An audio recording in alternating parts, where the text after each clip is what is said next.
I'm so glad that you're with us this morning. And I'm also one last thing right there in worship that I thought that as we're fasting, I got to thinking I might have to talk to Pastor Matt about the whole last song, because I'm having a spiritual moment over there, the song Hunger, right? But then I start having this fleshly moment as well, because the lyric says, because there is a hunger and a thirst. And I'm sitting there like, yes, I feel this. I know exactly what you're talking about, Pastor Matt.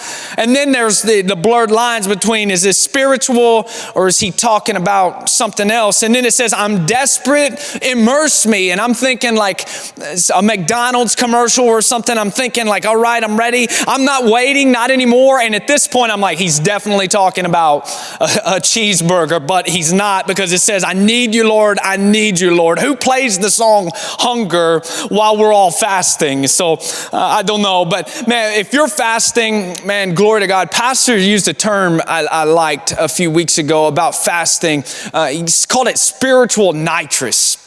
I remember I grew up in the 2000s. That's when I started driving a car, and I had this little Mitsubishi Eclipse, and it was a little 4-cylinder, did 0 to 60 in 8 days. It was terrible. But I remember I grew up in the Fast and the Furious age where I thought like, all right, like, hey, it'd be cool if I could get a hold to that bottle of nitrous, right? Because, like I love Fast and Furious, you know the movies where they're, shifting gears like crazy and they're doing 240 miles an hour out of a little 4-cylinder engine. And you're like, how many gears does that car got? It's like, whoa. But I used to think, man, if I could just get a hold to that nitrous. And, I have found that to be true though, in fasting this year, preparing to move forward. Absolutely. It is injected something within the veins of our faith that has pressed us forward. And I'm just glad to be fasting with you. But there's nothing worse than being snowed in while fasting. You got your milk and bread that all of us Montgomery Countyans have stored up. The stores are empty and it's all in our fridge and we're just sitting there looking at it, right? So anyway, get behind me, Satan. I feel like preaching. I want to continue on this series. I had the privilege to continue the series forward. And it's a wonderful time to look at this as we move forward as an individual, but also move forward corporately. And last week, Pastor was talking about moving forward. And I close my eyes and I think about forward and all that forward might bring. And forward, it is the direction of progress. Forward is the direction of hope and promise and prosperity. And forward is the direction of our future, but it's also the direction of potential fear or the possible failure that might be forward up ahead, or potential risk or pain. And he took us to the Red Sea. And as I reflect back on that message at the Red Sea, the children of Israel had left Egypt, left the comfort zone. It's funny, they referred to it as the comfort zone, and yet they were enslaved there. They left slavery, and about a month out, they find themselves backs pressed up against the wall at the Red Sea, and their enemy, Egypt, and their army, Pharaoh's army, is coming after them to kill them. Their backs are pressed up against the wall, and they go to crying to God, and God says, quit your crying in verse 14, or chapter 14, there in Exodus. Quit your crying. In the Bible, it says, tell the people, it speaks to Moses, tell the people to go forward. And they say, well, we don't see a way. And God says, turn around. And he makes a way through the Red Sea, and they cross on dry ground. And I think about how he took them forward. And last week we went forward through the Red Sea, and Pastor held up a tambourine and a sword, because when they crossed on dry ground and they looked back and they saw Egypt's army coming forward after them, they saw them drowned. God said, the people of Egypt you will see no more. And their swords washed up on the shore, and they grabbed hold of them and they sung a song and they celebrated and they rejoiced and they responded to God. Yes, we will. Yes, we will trust you to move through the sea. Yes, we will trust you. We will follow you. Yes, we will. And so they crossed the Red Sea.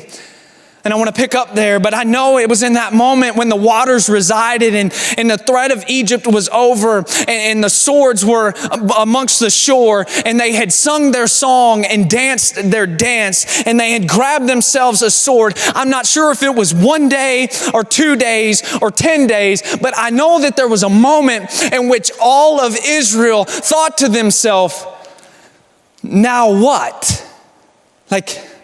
Now what do we do? Because Moses, you said that God said that the reason we're leaving Egypt is because you're going to take us to a place that's flowing with milk and honey. And have you ever been to that place in your life where you've stepped out and God has brought you through something and then you don't know quite what to do, and you look out and all you see is wilderness, and you've got a vision from God and He's promised you a land flowing with milk and honey, but you step out and when you look out, it doesn't look anything like a land flowing with milk and honey. This is it? This is the promised land? Are you sure? I thought it would be more to it. And today I want to spend my time this morning speaking about when forward doesn't feel like forward. Because forward doesn't always feel like forwards. Maybe that's where you're at in your life. Maybe you're thinking, this is not what I thought progress was going to look like. Have you ever worked so hard to have something, and then when you got a hold of it, you realize this is not what I thought it was? Have you ever lived something in your life, progressed in a way, and you thought, this is not what I thought it was going to be?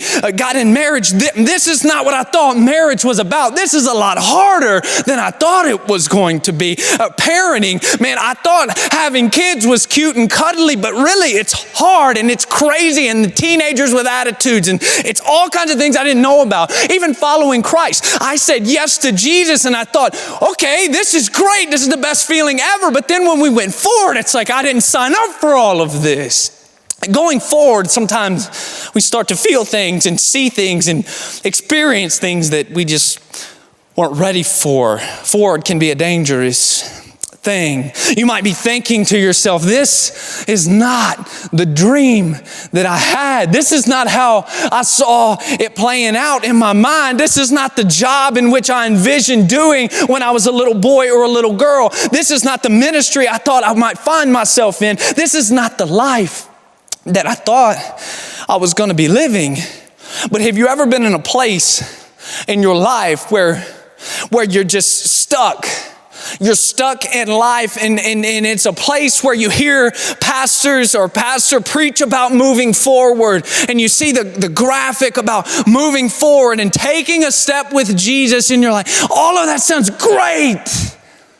And it's like you want to go forward, but there's apathy from the waist down and you can't move. You want to go forward. You see what you want. It's just up ahead out in front of you. There's nothing worse than being able to see something but not touch it.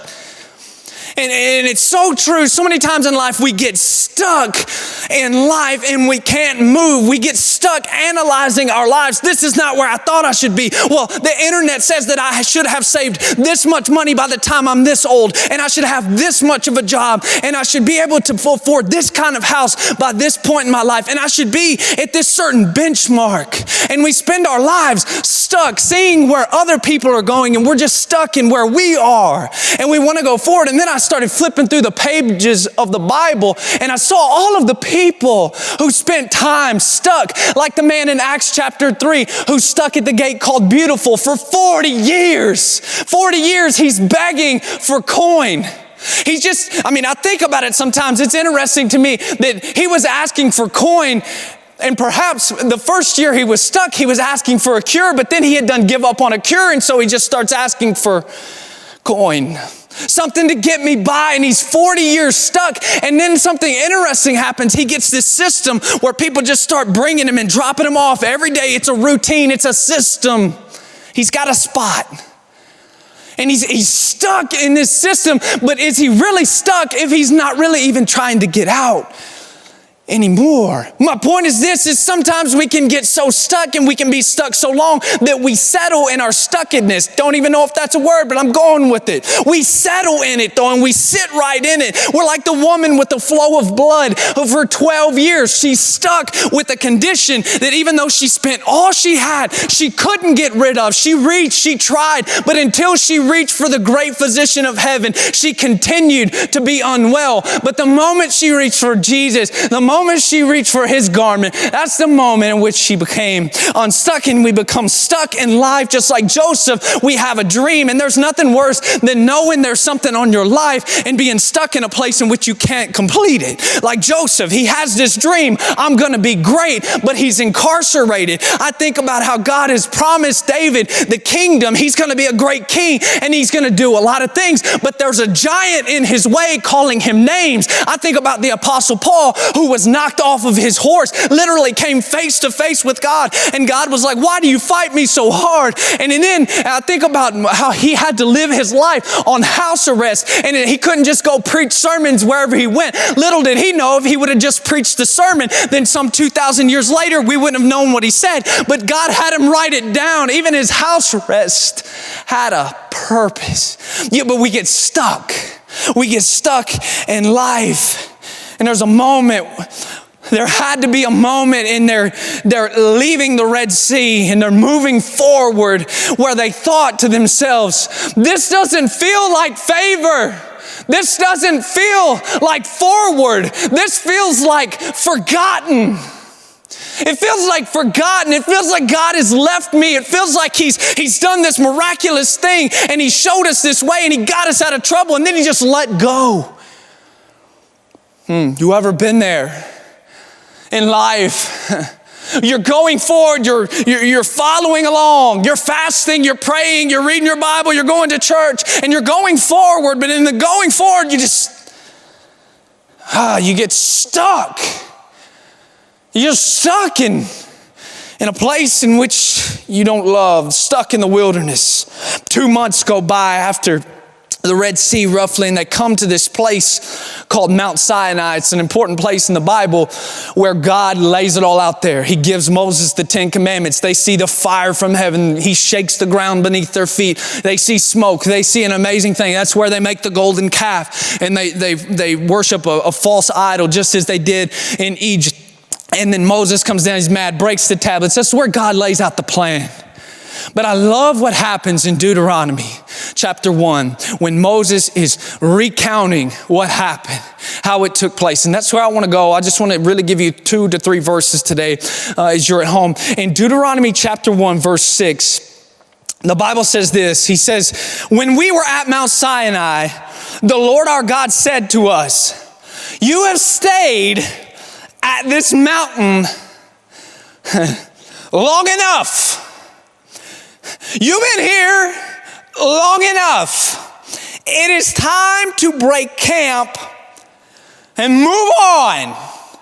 You hear that? It's time to break camp and move on. And I'm just about to step into your living room this morning and say this because it needs to be said. Some of you have been where you are at in your walk with God far too long. You've been sitting there stuck far too long, and maybe it started out you were stuck, but now you're not even trying to go forward anymore. Maybe you read your Bible and you thought, well, I don't understand it, I quit. Don't you quit on God. He hadn't quit on you. And some of you have been where you're at for far too long. And I think about being stuck though. I'm the kind of guy, I don't get stuck well, okay? I really don't. I hate being stuck. Matter of fact, a lot of times I get stuck with my wife. I got a picture I'll show you of my family, my beautiful wife. She is smoking hot, just gorgeous. And we have 3 beautiful gifts from God. They are wonderful. Trent, the oldest, Max, the middle one, and Ava, the baby. But Leslie, sometimes I get stuck with a wife. And let me help you out. If you're in your living room sitting next to your girlfriend or wife, let me help you out for the next few minutes. Don't look at them. It's going to be awkward for a sec. But I'm just going to speak some truth this morning. Leslie will run in to get something at a store. Dollar General, Walmart. Just run in and get some. I'll be right back. I got to run in and get something. Don't look at them. Don't look at them, because every man knows this to be true. When a woman runs in to get something, we know that there's a 50-50 chance of Jesus coming back before they do. We know without a shadow. I'm not even kidding. My wife ran in to the Dollar General one time, and I read the entire Bible while she was in the Dollar General, in Hebrew and Greek, all 1,189 chapters, both languages. I realized something when I was a kid. You remember waiting on Christmas? If you're a man waiting on Christmas, it was like Christmas is never going to come. I love Christmas, right? You're like, woo, Christmas. I love Christmas morning, love the season of Christmas. But I realized something as I become a man and I got married and had children. I realized that all of those years waiting on Christmas, it was just preparing me to be a husband, to wait on a woman.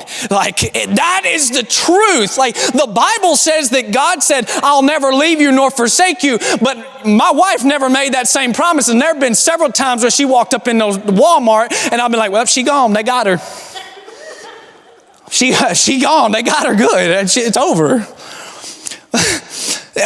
Stuck in the drive-thru. Oh, hold up. There's even a husbands of Target parking lot thread. Don't you dare click off of this stream to go look at the YouTube of that. But after service, do it. It's hilarious. But we get stuck. And a lot of times I get stuck with my wife. Sometimes we get stuck in the drive-thru. I hate going through the drive-thru. We was going through the drive-thru at McDonald's the other day, and I'm driving because anybody who knows my wife, if you're going to ride with my wife, there's a 50% chance that you might meet the Lord today riding with her, because she is not the greatest driver, but she's beautiful. She's got that going for her. But sometimes when we go through the drive-thru, we were at McDonald's the other day, and we pull up in our big old minivan, that big old tank of a thing full of kids. Oh yeah, girl. The girl's like, can I help you? I'm like, girl, can I help you? I'm a pastor. You better hope I pray for you, because I'm about to spend $75 here at the McDonald's, man. And so I step up into this McDonald's, and I'm sitting there, and I'm like, yeah, I'll take 2 Big Macs, a large fry, and a large Coke. Obviously, it's not between the hours of 6 a.m. and 6 p.m., right? So I'm telling them what I want, telling them everything I want. It takes me 3.5 seconds to complete my order. And then I look over to my wife, and it's always the same.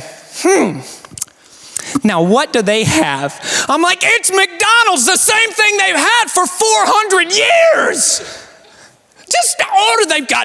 They've got hamburgers that have 0% cow in them, and they've got chicken that are 0% chicken, and they've got some French fries that will kill you before you're 50, right? Terrible. That's the same thing. And then she's, okay, I know.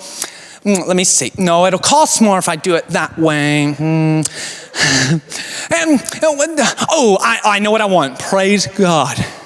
And she says, I just want one of those little cheeseburgers, little cheeseburgers, but only 1/4 of the cup of the onions that they normally put on. Only 1/4. They put too much in my breath, it'll come. Only 1/4 of the cup. And so I'm repeating this back, and then I'm trying, and it's always like this. I'm like, well, you just tell them. And she's like, no, they can't hear me. You tell them. And so 1/4 cup onion, 1/4 of the cup of onion. And then before I know it, 50 people are honking at us. We got people yelling at us because I'm stuck in the middle of a drive-thru. And before I know it, I've got to pray. That's just the way it is. Nobody likes being stuck. If I were to put you in a room, some people get claustrophobic because they don't like being stuck. Nobody likes making an appointment, something that really grinds my gears, and then I really got to get to preaching. But it's when I make an appointment for a doctor's appointment at 9 a.m. and I show up at 8:50, because you're supposed to show up 10 to 15 minutes early, and I always do, because I'm always where I'm supposed to be when I'm saying that's just who I am. And I show up, and they don't call me back till 10:45. It's like, you set the appointment. Okay, moving on. We don't like being stuck, so we sit in waiting rooms, and we don't like being stuck in any capacity. We don't like wanting to go forward and not being able to. We get claustrophobic. We hate being in waiting rooms, and if we sit in traffic for 5 minutes, it can make us absolutely 20 minutes late at times. We hate sitting in traffic, but what bumfuzzles me, and yes, I just said bumfuzzle, about Christians is we don't like sitting in traffic, and we don't like sitting in waiting rooms, and we don't like being stuck anywhere. Yeah, we don't mind being stuck in our walk with God. All of our lives, spend 40 years in the wilderness wandering around in a circle. So I don't understand. If you don't like being stuck, how come you don't mind being stuck with God? Because with the day you give your life to the Lord, that's not all it was. That was not it. That was the beginning of it. And so you've got to go. You've got to push forward. And so I'm going to preach forward. We got to go forward. But we can spend our lives walking around in circles for 40 years. And we say, well, God won't let me go forward. You know, the children of Israel, maybe God won't let us go forward. Well, there's this whole thing about obedience. Obedience always precedes God's opening of doors for you to go forward. And so what do? We do exactly what the children of Israel did at Mount Sinai. They camped out. Even though this is not the dream, even though this isn't the life that I was hoping to have, even though this isn't the promised land flowing with milk and honey, even though this isn't exactly what we dreamed of, even though it's not everything we always imagine, hey, we can survive out here. We can get by out here. I mean, it's not so bad. And what we do is we camp in our complacency and we find that it'll do. And we live a life in a way, well, we're getting by, this will do. But life is too short for you to live your life in a way that this will do. Let's just get by. The children of Israel at Mount Sinai, they're thinking to themselves, well, I got this cloud by day that keeps my little head from getting burned. And we've got a fire by night. It keeps my toesies warm at night. I mean, we've got a lot. I mean, there's manna that falls from heaven every morning, but don't go looking for it on the Sabbath. God don't like that. I mean, what you eating? Manna? Hey, that looks good. What's that? Is that something new? Nope, manna. We got it pretty good out here. We got shelter. We got food. It's not so bad. And what happens is we settle in our spirituality. Even a great prophet of God did that, Elijah. During the middle of a drought, God is literally feeding this boy from a bird. And he's got water. The brook Cherith is flowing and he's got water to drink in the middle of a drought. And then God calls him to a widow at Zarephath. And he's like, hold up, God, we got a good thing going here. We got a good thing going. I'm getting by right here. I'm making it. When the rest of the world is thirsty, I got something to drink. When the rest of the world is hungry, I got something to eat. I'm doing all right. I'm getting by. And so many Christians live their lives just getting by that they never get to where God wants them to go because they're just getting by. God did not create you to get by. God created you to get on. And so move forward. And he says this. He says, break camp. Break camp. And move forward. Break camp and move forward. That's literally God's translation of go to discover Mosaic. That's God's translation of serve, do something. Move forward. That's God's translation of host a connect group. What if I told you that there's a guy up the street and just from the church and he's lost and he's considering coming to the church, but he's got relationship with you. And out of all the 40 or 50 something connect groups we have, he doesn't know nobody in those, but he would attend your connect group. And what if it was in your connect group that he got saved? I'm just saying. Do something with your life, but I know how Christians are. I've been one for quite a while now. We live our life in such a way that everything forward is something we're gonna do. And what ends up happening is we spend a lot of our lives talking about forward and we spend very little of our lives stepping forward. That's what happens in our lives. I mean, we sit in meetings and we'll talk about it. We'll sit in meetings and we'll send emails about it, about what we're going to do, ministries we're going to start, things we're going to build, people we're going to help. And something happens. And we never do it. And I just wonder, hypothetically speaking, I wonder how many souls are lost right here in Montgomery County because we never move forward. When are you going to start serving? When are you going to come to that place in your faith where I say, okay, God, you can count on me. I'm going to step into someone's life and make their life better. I'm going to stop living my life just for me, and I'm going to live for somebody else. When are you going to make the decision to start the ministry and quit talking about it? It's time to break camp. For you personally, for us as a congregation, it's time for us to push on forward. It's time for us to go forward. I wonder how many souls are lost because we never take the time to take that step forward. It's time to move forward as a church. I would say this to us corporately. Don't get satisfied, Mosaic Church. Don't get satisfied because we've got a 65,000 square foot building and lights and heat and seats and all those things. Don't get satisfied because 1,500 people in Montgomery County come here every Sunday morning because 208,993 of them don't. And I'm just going to tell you, I don't really care what we're able to accomplish if one soul that we could have reached, that we should have reached, if we would have just went forward, dies and spends an eternity separated from the God that you and I love so much. I'm not okay. I don't sleep at night because of that. And that's not some show. That's not just something that looks good on camera. That's something that's in my heart. And if you're a Christian and you're a born again believer and you know Jesus, man, it's time to go forward. It's time. It's time to move, to break camp. I think about the parable of the Good Samaritan, how the priest and the Levite, they thought they were going forward, but only the pagan Good Samaritan, who may or may not even known Jesus and God, he's the only one that had enough compassion. It's time. It's time to move forward. You think, well, it's just a little something. It's just serving on the parking lot team. It's just a little something. I can't do much. I could just do a little. And what really could that do? Let me tell you something. There was a time in my life where I came to Mosaic Church, and the only thing that kept me going was a smiling face and a waving hand from some beautiful soul out in that parking lot, or when I come in those doors over at Northwest High School or here at our campus now. And I'm telling you, one small random act of kindness can make the world go around for somebody. Go forward. Because it matters. But what we do, we fixate on the mountain. We fixate on the mountain, and we've seen God move. I get why they were staying at the mountain. We've seen God move here. We've seen miracles here. We had a moment here. And we end up existing in a place where we had a moment waiting on God to move again. We say, God, come on, do it. Do it again.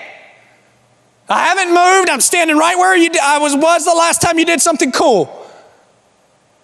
And God is looking down at us and saying, oh, I'm just waiting for you to move. You see, I made a way. At the Red Sea, you see, I didn't teleport you through the thing. You didn't just get on the other side. No, let me show you how this thing works. Let me teach you. I make a way. I'll part the Red Sea. And then I'll give you legs, and you walk. I'll even make the ground feasible so your feet don't get muddy. But you step. All I'm asking you to do is step. I've made the way. Step.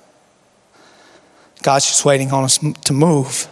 And look what he says in verse 8, and we're going to shut her down. It says in verse 8, look, I am giving all this land to you. Go in and occupy it, for it is the land the Lord swore to give to your ancestors, Abraham, Isaac, and Jacob, and to all their descendants. Look, can't you see it, he says? Don't you have enough faith to believe for it? You can trust it because I made a promise. And there's a promise on your life today. There's a promise on your life today that God made you. You're not alive by some accident. Even if you're not a believer, God created you. Your life has purpose. He has a plan for your life, and he's hoping that you'll trust him. Even from the beginning of your life, when you didn't even exist in your mother's womb, God reached in there and he said to your heart, he created your heart and he said, now beat. And that thing has been beating ever since. And he formed you in your mother's womb. He knitted you together, fearfully and wonderfully made her you. He made you a promise. And then when they cut you from your mother's cord, he spoke to your lungs and he said, breathe. And they've been breathing ever since. And your life has purpose. And he's made you a promise. And he says to the children of Israel, just look at the land. I've already said I'm going to give it to you. And if I said it, you can take the check to the bank. It'll cash. I'm going to say this to you today. I'm going to say this, trust him. Wherever you are in your journey, wherever you're at, trust him, because the same finger that pointed you forward that you trusted is attached to the same hand that will hold you up if you stumble and fall. What I'm saying to you today is the same God who said, fight the giant, be brave, go forward, is the same God that will give you the strength to cut his head off when he's laid down at your feet. I'm saying to you, the same God who said, just build a boat is the same God who's going to go with you through the storm. And I promise you that boat won't sink. That joker will float, man. Every time. That's who he is. See, he's not just a God that says go, and then when you trust him and follow him, then he lets go. No, he's the God that says go, and then he says, follow me. I'll go first and behind and around all sides. That's what he does. Don't fear forward, faith forward. Go forward, church. Why? Because everything you've ever wanted is forward. Everything, your purpose, your destiny, your hope, God's will for your life is forward. And yet, why so many Christians camping? Why so many Christians just camping? I remember last summer, my boy, something happened. It changed my life forever. You see, I was living this life in a way where I was just kind of camping as a Christian because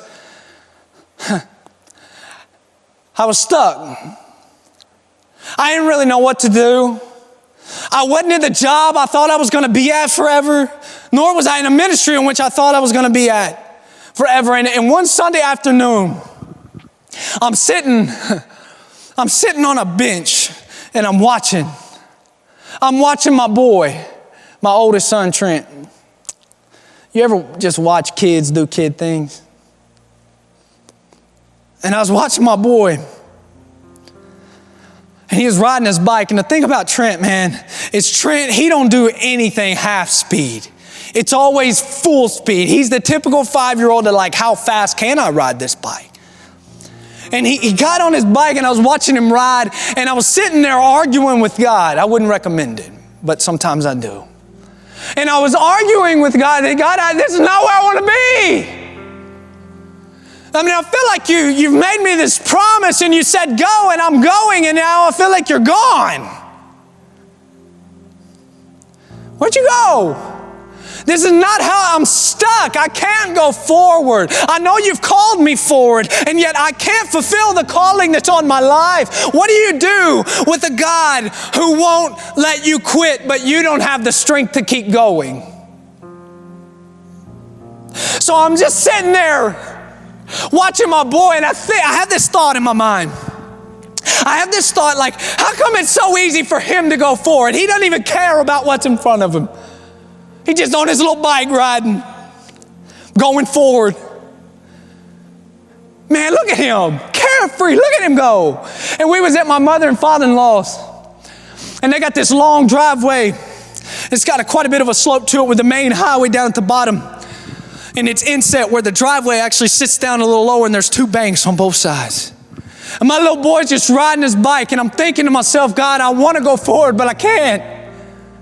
And I'm watching him ride his bike around, and then there was a landmark, a tree about halfway down the drive where I told Trent, I said, listen, when you get to that tree, it's time to turn around, okay, son?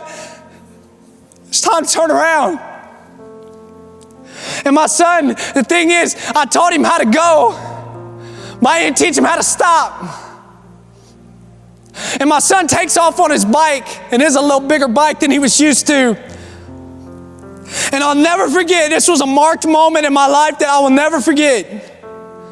And he starts going forward, and he starts going down the hill, and I said, Trent, hey, yo, Trent, it's time to turn around.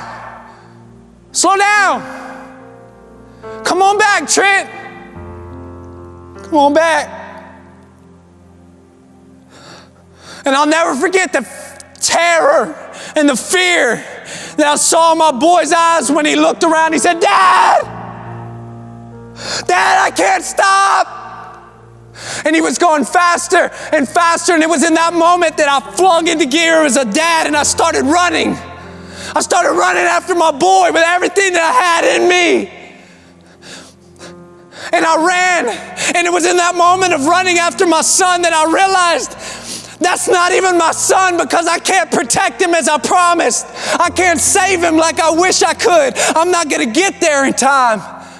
And it was in that moment that I realized that that's not my son. That's God's son, and he's just letting me borrow him for a little bit. And I ran after that boy. And I ran, and I could see just over the hill. And as I ran for him and he was up ahead of me, I realized I wasn't going to catch him. And I looked down the road, and just at the wrong time, there's this 3500 diesel Dodge coming down the way, and it's wide open, it's loud, it's coming. And I'm just going to be frank, real, and raw with you right now. As I ran for my boy, I thought, God, no! Don't you do it, God! And it was like in those milliseconds of moments, it lasted eternity.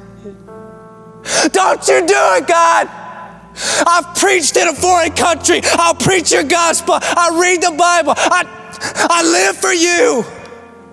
Don't you do it. And in my mind, I could see my boy. I could see him. I thought to myself, would this be the last time? Would this be the last time in which I saw that little boy look at me and say, Daddy? Would this be it? And I could just see it, this terrible scene of his little 5-year-old body bouncing down the road after being pummeled by a truck. And I began to run, and as I got closer, it just looked worse. And it was at the worst time coming. The truck never saw my boy. But listen, you might be in your living room thinking this boy is absolutely nuts. But I promise you, I know what I saw. I've seen too much not to believe. And I watched and I ran and I wasn't going to make it. And that truck would have obliterated my son. But what I saw next, I cannot explain. What I saw next was, it was like I didn't hear the truck speed up. There was no motor rev, no nothing, no hitting the brakes.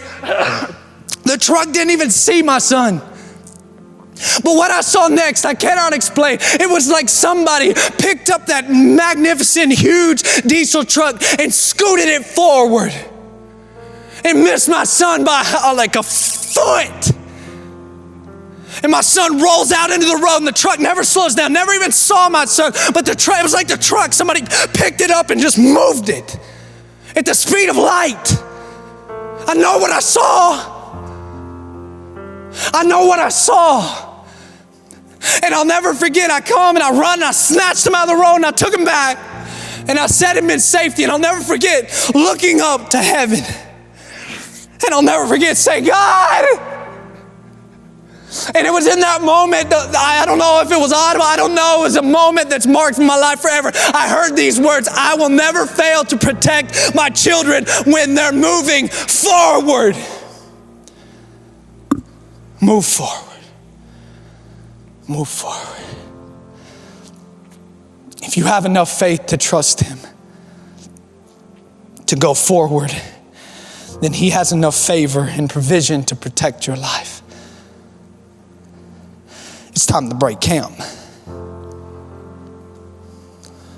It's time to look.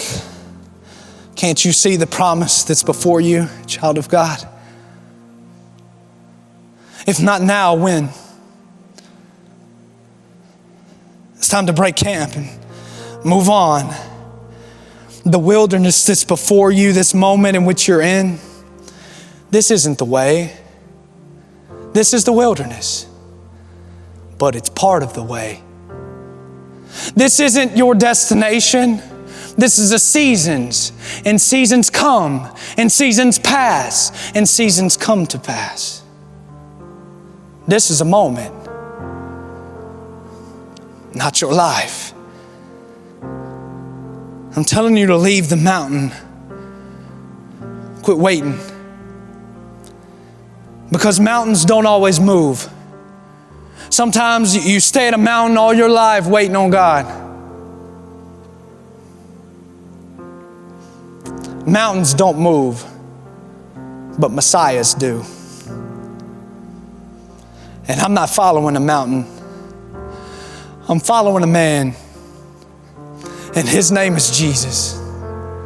I mean, what choice do I have? I can't go back. I can't go back to who I once was. That life almost killed me then. I'm certain it would kill me now.